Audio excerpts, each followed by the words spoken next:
परम शांति मिल जाती है, और मांगा जाए तो वह वस्तु तो मिल जाती है, लेकिन उसमें शांति कहाँ होती है। इसलिए कहा कि सुदामा जी ने कि चलो भगवान के दर्शन ही होंगे।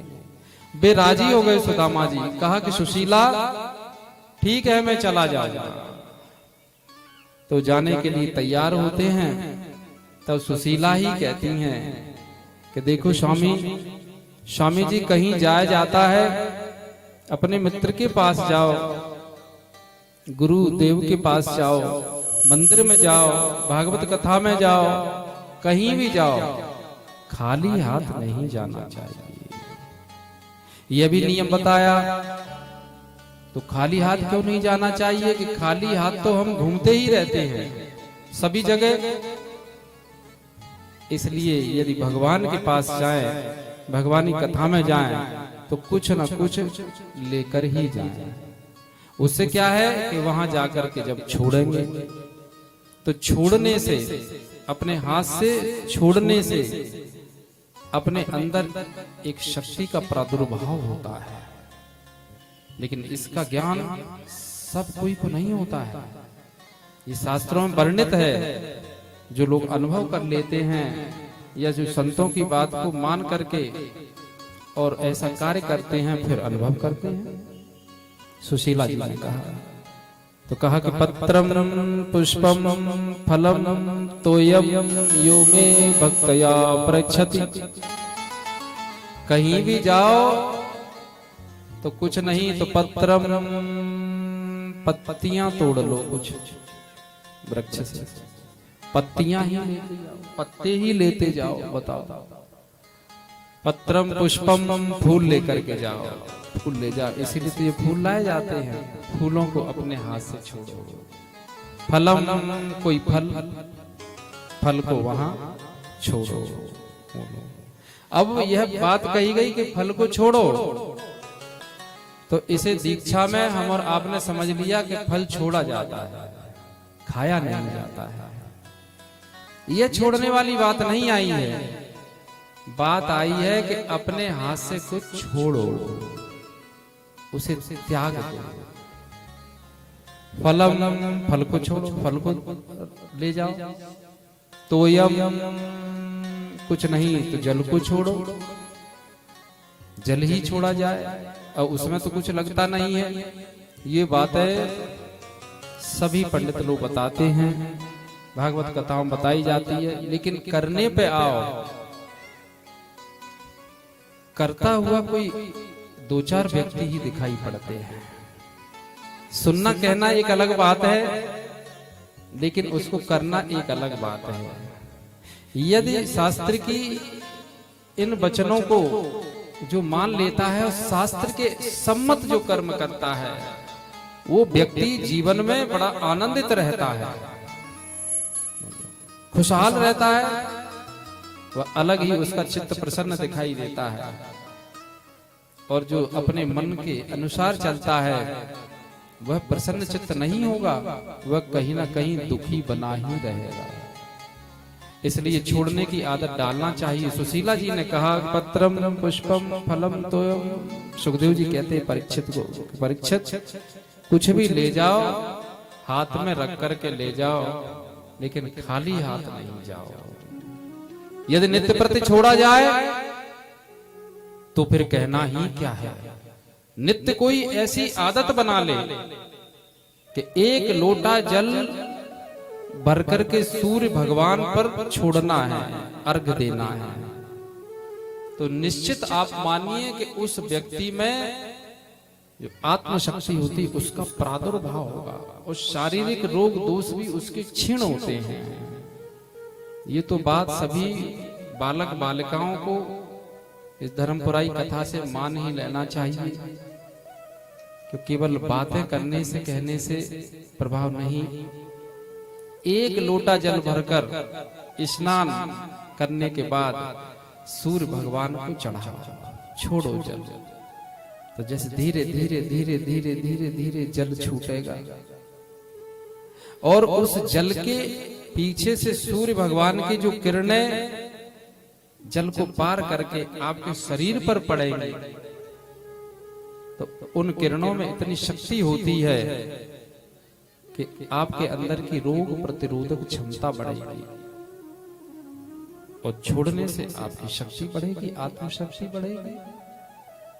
इसलिए कहा कुछ लेकर के जाइए। सुदामा जी ने कहा ले आओ, कुछ दे दो।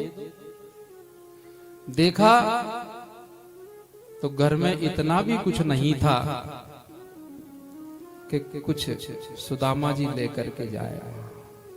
तब सुशीला ने आसपास के घरों से कुछ थोड़े से चावल इकट्ठे करे और उनके यहां तो एक कपड़ा भी ऐसा नहीं था कोई कि सजा हो, एक ऐसा ही फटा सा वस्त्र थोड़ा सा, उसमें वे सभी घरों से जो चावल लाए गए थे उनको बांध दिया। एक पोटली बना दी कि लो ये लेते जाओ और जाओ। सुदामा जी ने वो चावल की पोटली लेकर के सुशीला बुद्धि के कहने पर, सुशीला पत्नी के, वे निकल पड़े। सुदामा जी कहते हैं आज मेरा प्रारब्ध समाप्त हो गया। वो इस बात को जानते हैं कि आज मेरा जो पूर्व का प्रारब्ध था वो समाप्त हो गया। उस प्रारब्ध को मैंने भोग लिया और अब मुझे भगवान के दर्शन होंगे। ऐसा मन में विचार करके और सुदामा जी निकल पड़े। तो सुदामा जी चले जा रहे थे, भगवान का नाम जपते हुए। एक जगह जब सुदामा जी को थोड़ी थकावट अनुभव हुई, एक जगह सुदामा जी ने विश्राम किया। उनकी आंख लग गई और जब आंख खुली तो सुदामा जी ने देखा कि मैं द्वारकापुरी में ही आ गया। द्वारकापुरी में आकर के उन्होंने वहां द्वारका जो वासी थे उनसे पूछा कि यहाँ द्वारकाधीश का महल कहाँ है। द्वारकाधीश का महल पूछने लगे तो सभी बड़ी जोर के हंसे। वहां जो द्वारकावासी थे बड़ी जोर से हंसे कि ये कौन है, द्वारकाधीश को पूछ रहा है। भाई इनकी शक्ल तो देखो, कैसे दुबले पतले से, और ये अपना मित्र बताते हैं। सभी हंसने लगे। तब फिर आगे वहां से चले सुदामा जी और धीरे धीरे वो सभी से पूछते आ रहे हैं। किसी ने कुछ कहा, किसी ने कुछ कहा, चले आ रहे हैं। एक व्यक्ति ने कहा कि ये पास में ही द्वारकाधीश का महल है, चले जाओ। कोई ऐसा सरल व्यक्ति मिला, उसने कह दिया द्वारकाधीश का महल है, वहां चले जाइए। द्वारकाधीश के महल के सामने आकर के उन्होंने देखा कि बाहर तो द्वारपाल लगे हैं और सुदामा जी ने आकर के द्वारपालों से कहा, कहने लगे, देखो देखो ये गरीबी का हाल, कृष्ण के दर पे विश्वास लेके आया। मेरे बचपन का यार है मेरा श्याम, बस यही सोच कर मैं आस लेके आया हूँ। अरे द्वार वालों कन्हैया से कह दो, अरे द्वार वालों कन्हैया से कह दो, दर पे सुदामा गरीब आ गया है, दर पे सुदामा गरीब आ गया है। अरे द्वार वालों कन्हैया से कह दो अरे द्वार पालो कन्हैया से कह दो घर में सुना गरीब आया है घर में सुना गरीब भटकते न जाने कहाँ से भटकते न जाने कहाँ से तुम्हारे महलों के करीब आया है तुम्हारी महलों के करीब आया है शीश बगान जगान में जाने को है आग बसों के ग्रामा धोती फटी लटी दुपटी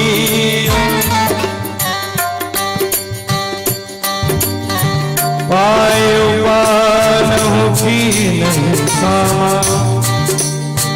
द्वार खड़ोती तुझ देख दुर्बल रहो चकितो वसुधा विरामा पूछत दीन दयाल को धाम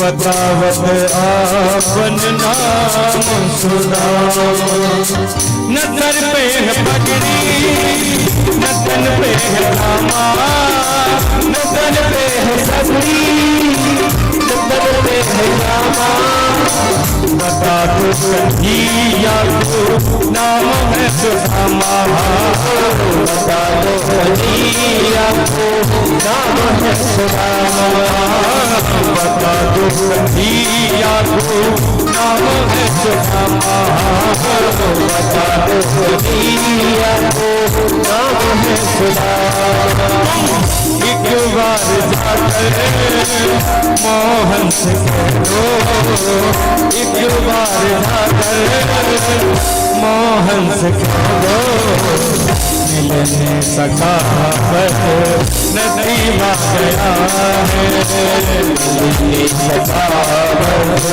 नदीमा गया है अरे द्वार भालो कन्हैया कह दो अरे द्वार भालो कन्हैया कह दो गरीब गया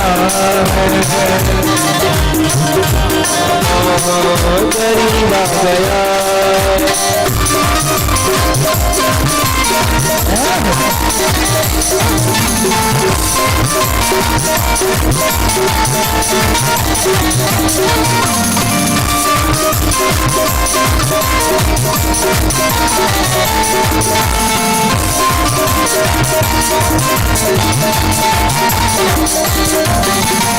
सुनते ही दौड़े चले आए मोहन लगाया गले से सुदामा को मोहन लगाया गले से सुदामा को मोहन सुनते ही दौड़े चले आए मोहन लगाया गले से सुदामा को मोहन लगाया गले से सुदामा को मोहन हुआ रुक्मिणी को बहुत ही अचंबा हुआ रुक्मिणी को बहुत ही अचंबा ये मेहमान कैसा अजीबा गया मैं ये मेहमान कैसा अजीबा गया अरे द्वार पालो कन्हैया कह दो अरे द्वार पालो कन्हैया कह दो गरीब गया है गरीब गया है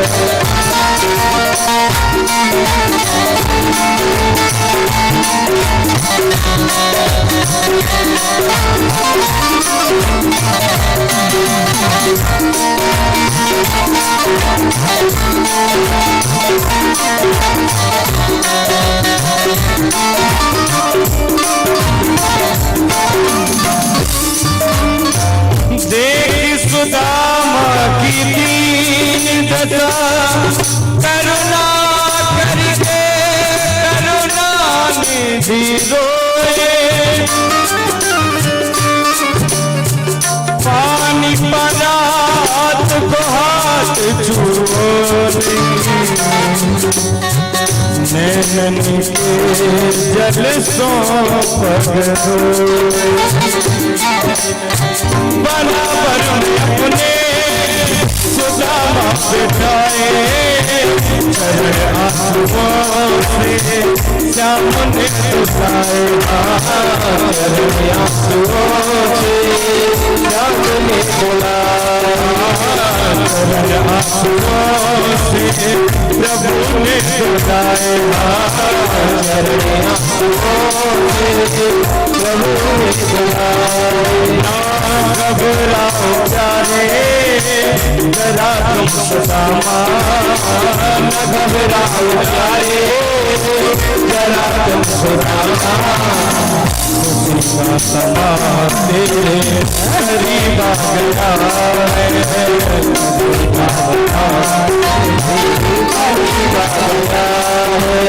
तुम्हारे द्वार पालो कन्हैया दो, तुम्हारे द्वार पालो कन्हैया दो।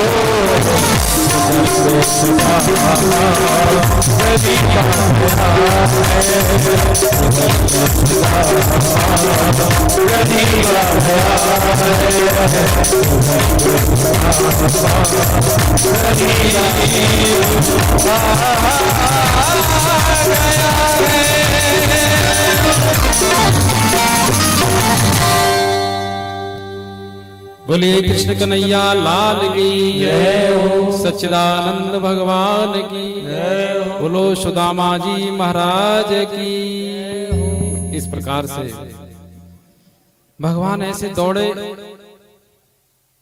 कि उनका पीतांबर कहीं गिरा और पैरों में नंगे पैर ही वो दौड़ करके गए और लेकर के आए सुदामा जी को, बैठाला।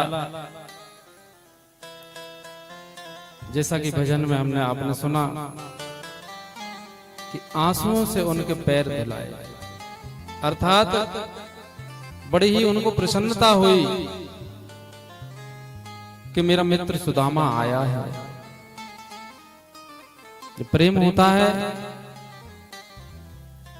तो उसके मिलने पर बड़ा ही चित्त प्रसन्न होता है, बड़ा आनंद हुआ। और रुक्मिणी जी के साथ भगवान श्री कृष्ण ने कहा कि बराबर पे अपने सुदामा बिठाए। भगवान अपने भक्त को अपने बराबर ही बैठाता है। यदि भगवान के बराबर कोई बैठ सकता है तो भगवान का भक्त ही बैठ सकता है। भगवान के बराबर और कोई नहीं हो सकता। जिसका संबंध संसार के साथ है वह भगवान के बराबर नहीं बैठ सकता। जो रहे ज्ञान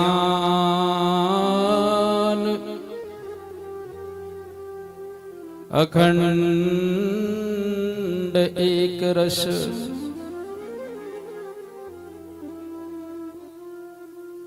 ईश्वर जीवय भेद कहो कस। यदि जीव के अंदर ज्ञान यदि एक रस बना रहे तो फिर जीव में और ईश्वर में कोई भेद नहीं होता है। सभी बच्चे बैठ जाएं। अब कार्यकर्ता सभी बालकों को बैठा लें, कथा श्रवण की जाए। यदि जीव के अंदर एक सा ज्ञान बना रहे तो फिर ईश्वर में और जीव में कोई भेद नहीं होता है। सुखदेव जी राजा परीक्षित तो कह रहे हैं कि परीक्षित जी आप देखिए जो सुदामा है वे जीव हैं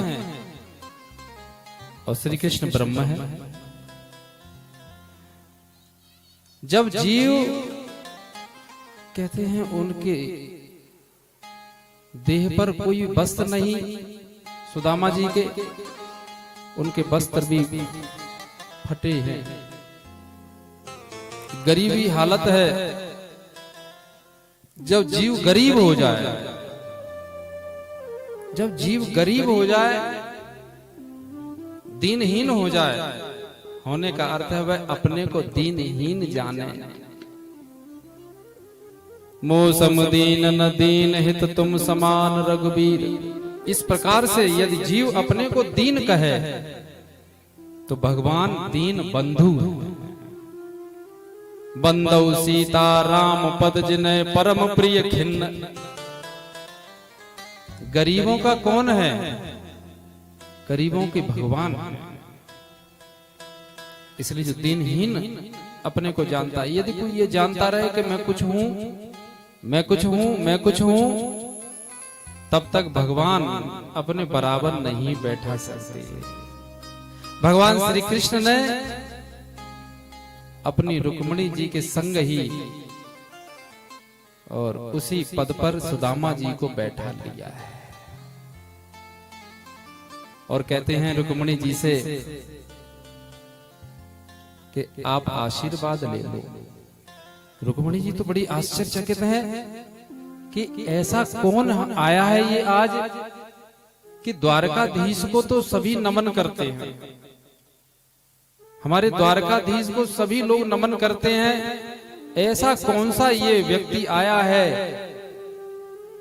जिनको इतना सम्मान दे रहे हैं। मेरे स्वामी द्वारकाधीश रोते जा रहे हैं, भगवान भी रोते हैं। जब भक्त को देखते हैं कि भक्त मुझे चाहता है तो भगवान रोते हैं। भगवान भक्त के लिए ही रोते हैं, और तो भगवान को रोने के लिए कहीं। भगवान का यदि रोना दिखाया है तो भक्त के लिए ही रोए हैं। सुदामा जी के लिए भगवान इतना रोते हैं कि इतना कह दिया कि पानी परात को हाथ छुओ नहीं, नैनन के जल से पग धोए। नैनों के जल से अर्थात जब तक पैर धोते रहे, जब तक चरण धोते रहे सुदामा जी के भगवान, तब तक उनके आंसू बंद नहीं हुए। पानी परात को हाथ छुओ नहीं, नैनन के जल से पग धोए। रोते रहे, रो रो करके उन्होंने पैर पखारे और मन ही मन विचार करने लगे। देखो पैरों को, सुदामा जी के पैर जब धो रहे थे तो भगवान श्री कृष्ण देख रहे थे पैरों को, पैरों में कितने निशान पड़े हैं, पैर कितनी जगह से फटे हुए हैं, रक्त निकल रहा है। क्यों? क्योंकि जो भगवान के लिए इस प्रकार से भगवान को प्राप्त करने की ऐसी जिज्ञासा हो जाए जीव की कि उसे अपने शरीर का कोई ध्यान न रहे। शरीर तो एक दिन जाना ही है, चाहे उसे संभाल करके रखो और चाहे उसको छोड़ दो, उसका संभाल। शरीर तो जाना ही है, लेकिन जो अपने शरीर को भगवान के लिए लगा देता है। सुदामा जी ने अपना पूरा देह भगवान को समर्पित कर दिया कि मुझे तो अपने द्वारकाधीश से मिलना है, कितनी भी दूर मुझे पैदल चल करके जाना पड़े। विवेकानंद जी कहा करते थे कि यदि संत से मिलने के लिए किसी गांव में संत आया हो तो मुझे 12 कोस पैदल चलकर भी जाना पड़े तो मैं जाने को तैयार हूं, क्योंकि मुझे पता है कि आध्यात्मिक पुरुष के सानिध्य में उसके पास बैठने से किस प्रकार की अलौकिक शक्ति मिलती है, ये मुझे अच्छी भली प्रकार से पता है, ज्ञान है। विवेकानंद जी कहते थे ये सुदामा जी बहुत अच्छी प्रकार भली प्रकार जानते हैं कि कितनी भी दूर पैदल चल करके जाना पड़े मैं जाऊंगा, क्योंकि द्वारकाधीश के पास बैठने से क्या लाभ मिलता है मैं देख चुका हूं, गुरुकुल में उनके संग रहा हूं। आज भगवान ने वह परम पद दे दिया है, भक्त को अपने पास बैठा लिया और रुक्मिणी जी से कहा कि इनके चरण स्पर्श करो, आशीर्वाद दो। सुदामा जी के चरण स्पर्श करती हैं रुक्मिणी जी, सुदामा जी आशीर्वाद देते हैं। जो भगवान का मित्र है, भगवान जिसे चाहते हैं, भगवान से जो विभक्त नहीं है, भगवान से जुड़ चुका है, तो रुक्मिणी जी अर्थात लक्ष्मी जी तो पैर दबाएंगी, पैर छुएंगी उस भक्त के। कहने का अर्थ है जब भगवान प्रसन्न हो जाते हैं, भगवान के पास जीव को चल करके जाना पड़ता है। भगवान अपनी तरफ से सबको मिले मिलाए ही हैं। ऐसा कौन है जिसे भगवान न मिले? लेकिन जीव को एक बार इच्छा तो करना पड़ेगी भगवान से मिलने की। जिस दिन वह इच्छा कर लेगा उसी दिन भगवान उसे अपने बराबर पर बिठा लेते हैं। फिर सुदामा जी देखते हैं कि अरे और कौन आ रहा है। एक एक करके रुक्मिणी जी, सत्यभामा, जामवती, सत्या, भद्रा, मित्रवंदा सभी एक एक करके आने लगी। सुदामा जी ने कहा, क्यों मित्र, तुमने सभी को, गांव वालों को बता दिया क्या? पूरा गांव आ रहा है। भगवान श्री कृष्ण बोले, गांव नहीं है सुदामा जी, अभी अपना घर ही चल रहा है, अभी गांव वालों का आना प्रारंभ नहीं हुआ, ये अपने घर के ही लोग हैं। तब सुदामा जी ने पूछा, तुमने इतने विवाह कर लिए और एक भी विवाह में आपने मुझे पत्र नहीं दिया, बुलाया नहीं? भगवान श्री कृष्ण कहते हैं, सुदामा,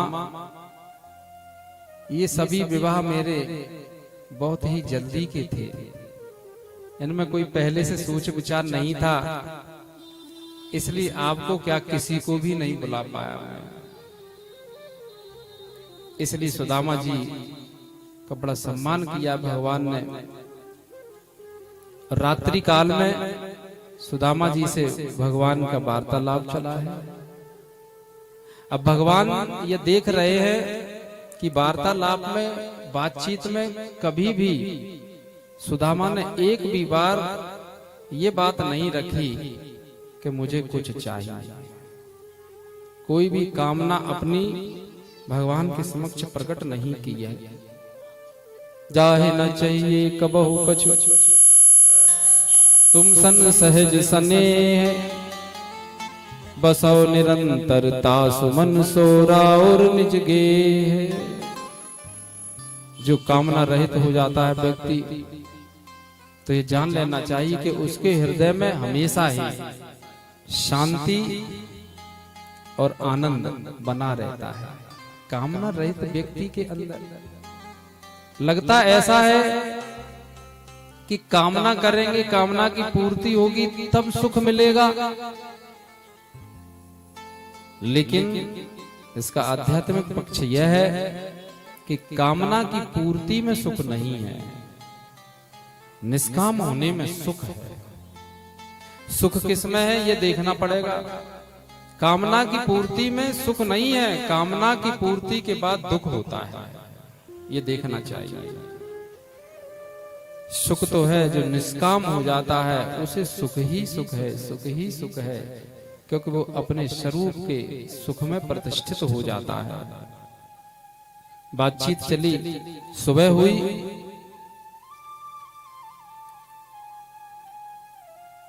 अब प्रसंग में हम आपको एक चीज और कहना चाहते थे।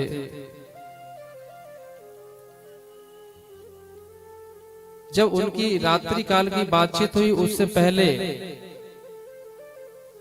भगवान ने यह भी पूछा था कि सुदामा बताओ, कुछ तो मेरी भाभी ने मेरे लिए भेजा होगा।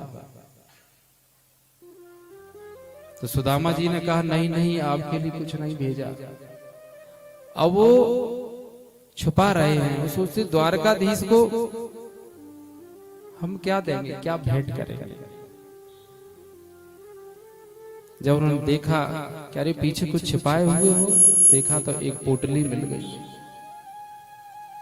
फटे से वस्त्र में कुछ चावल थे, उन्होंने पोटली खोली भगवान ने, और उसमें से एक मुट्ठी भर करके, एक मुट्ठी चावल भर करके अपने मुख में रख लिए। एक मुट्ठी चावल खा लिए भगवान ने। बहुत कस के बंधी है पोटली, कस के बांध लिया है सुदामा जी। और जैसे ही दूसरी मुट्ठी चावल भरे भगवान ने, रुक्मणी जी ने उनका हाथ पकड़ दिया। भगवान का हाथ पकड़ दिया, पोटली नहीं छुड़ाई, हाथ पकड़ लिया। तो मूल जो भागवत है उसमें दूसरी मुट्ठी पे ही हाथ पकड़ा बताया, अन्य जगहों पर तीसरी मुट्ठी कहा।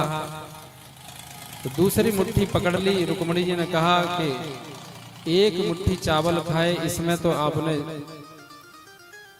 इन्हें संपन्न कर दिया, धन धान्य से सब कुछ दे दिया।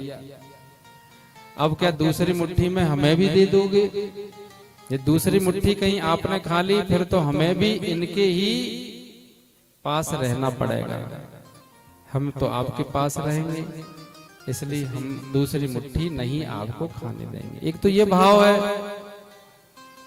दूसरा यह भी भाव आता है कि रुक्मणी जी ने कहा कि जो ब्राह्मण के हाथ से जो भी मिला है वो प्रसाद होता है। ये जो प्रसाद है प्रेम का दिया हुआ जो भी कुछ होता है, तो उससे क्या सर्व संपन्नता, बड़ी प्रसन्नता होती है, सुखदाई रहता है।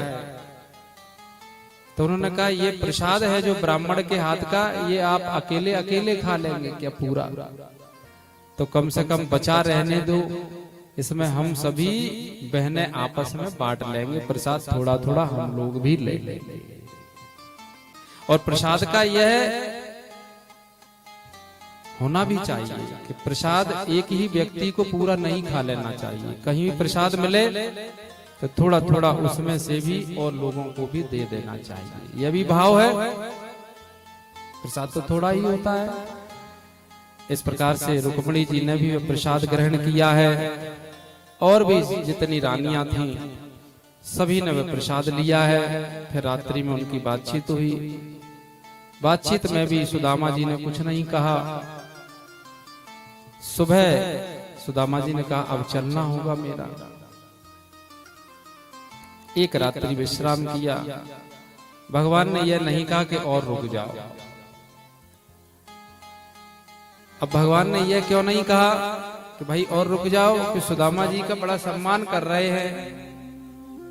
जो बहुत ज्यादा सम्मान देता है वह अपने मन में ये विचार करता रहता है, कहीं मेरे ये कहने से कि कहूं कि और रुक लो तो इनकी भावना को कहीं ठेस न लगे। वो सामने वाले व्यक्ति को स्वतंत्र रखते हैं भगवान, कि जैसी आपकी इच्छा पर छोड़ते हैं।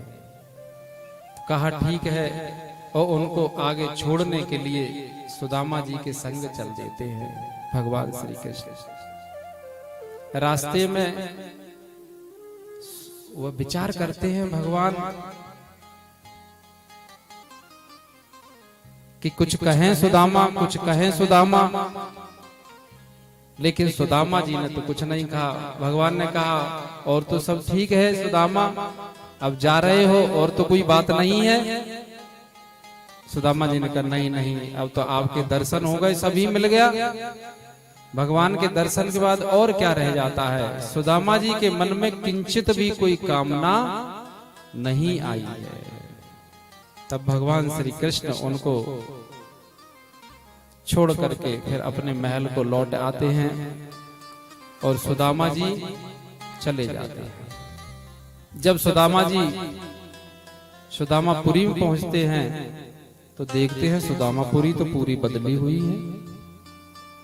पहले जो उनके झोपड़े बने हुए थे, कच्चे मकान बने हुए थे, तो उन जगहों पर बड़े बड़े महल खड़े हैं कि जब विश्वकर्मा जी आए थे, जब पहली मुट्ठी खाई थी, उसी समय विश्वकर्मा जी का आना हुआ था और उन्होंने कहा था सुशीला से कि हम तुम्हारा महल बनाएंगे। सुशीला जी ने कहा कि पहले पूरे गांव के महल बनाइए, उसके बाद हमारा। पूरे गांव में ही महल बने हैं। सुदामा जी तो अपना घर ही भूल गए और जब किसी ने बताया, जैसे ही अपने घर के दरवाजे पर पहुंचे, सुशीला जी को बैठा देखा दरवाजे पर, सुशीला जी को भी नहीं वो पहचान पाए। और क्यों क्यों कथा बंद हो गई क्या? कहाँ चले आप लोग? सब लोग खड़े होकर के चावल तो आप लोग रखे रहो, अभी कथा समाप्त होगी तब रख देना। सुदामा जी चले गए, हम थोड़े ही चले गए, हम तो अभी बैठे ही हैं। आप लोग बैठे ही रहो, माताओं, बहन जी, बहनों, आप लोग बैठे ही रहो, कथा के बाद चढ़ा देना। बड़ी समझदार है माताएं धर्मपुरा की, धर्मपुरा की बहनें बड़ी समझदार हैं। देखो एक ही बार में मान गई। सब लोग कैसे मान गए?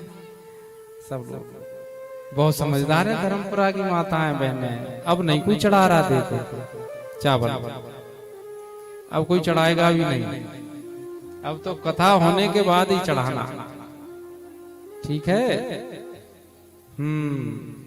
बोलो सच्चिदानंद भगवान की जय हो, बोलो श्री कृष्ण भगवान की जय हो। हाँ है क्या?